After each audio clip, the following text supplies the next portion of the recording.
2022 marked a year of political surprises, disappointment, and historic legislation. We sat down with Republican strategist Leslie Sanchez and Democratic strategist Joel Payne to conduct a political autopsy of sorts into the year that was.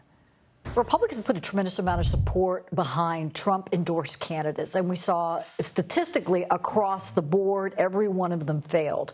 And I think that started laying a foundation for Republicans to kind of internally look at not only the operatives who are on the ground helping these campaigns, but is that endorsement of the former president worth the weight in terms of the selection of those candidates? And I think that's going to be the friction within the party moving forward, and also the opportunity for a lot of leaders kind of in the wings waiting to ascend leadership. To be sure, Donald Trump is still a powerful figure in the Republican Party. But I think the fact that he is not the kingmaker that he was 12 months ago, I think is something worth paying attention to. In terms of Democrats, I think what's interesting to me about 2022 is they really landed on a message that that countered President Trump, this ultra MAGA message that, believe me, was a lot of consternation within the progressive Democratic movement, is something that I think most people feel like the president and his team were right about, and they were able to leverage it for maximum electoral success. And that message was? That message being that there are Republicans who are kind of good-natured Republicans who want to engage, and there are ultra MAGA Republicans who are not someone you can work with, people like the Marjorie Taylor Greenes and the Matt Gaetzes. And driving that division between the Republican Party actually seems like it's something that really worked for the president and his allies as they tried to build a winning coalition, get that Biden coalition to show up again in 2022 in the midterms. They seem to be able to do that. If you even look at the progression of the Republican Party, it used to be this kind of opportunity conservatism, you know, this type of conservatism that was very sympathetic and wants to work together. And now it was much more hardline post-Trump. I think there's going to be a recalibration that brings that back, because the extremes on both sides, I think fundamentally people feel it's not going to be effective governance. And that's going to be the question for 23. For both parties, what was the missed opportunity of 2022? One, I think for Republicans, they didn't recognize the impact the Roe v. Wade decision was going to have so immediately. And who were the spokespeople that were out there talking about that? I think there was not a fundamental alignment on how to communicate this message, and really how they were feeling that a lot of that responsibility was going to fall back to the states. But you didn't have that. I think the optics of Republicans, it looked like Republicans were really challenging women's ability to make decisions for themselves, which was really not where the argument should be.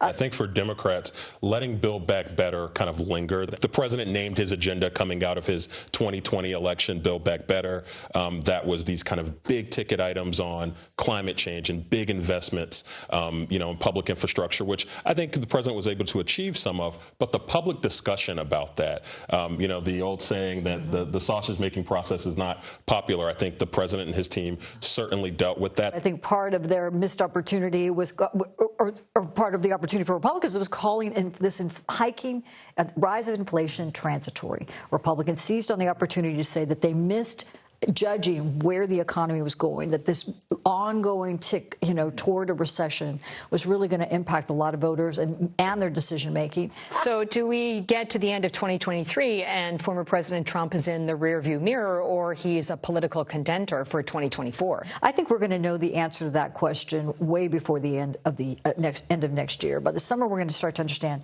money, prowess, and the Trump effect. I think you're seeing other contenders like Florida Governor Ron DeSantis, who's coming up. There's more chatter about him, and other people within the party who are going to see weakness in Donald Trump as an opportunity to kind of coalesce and build their own coalition.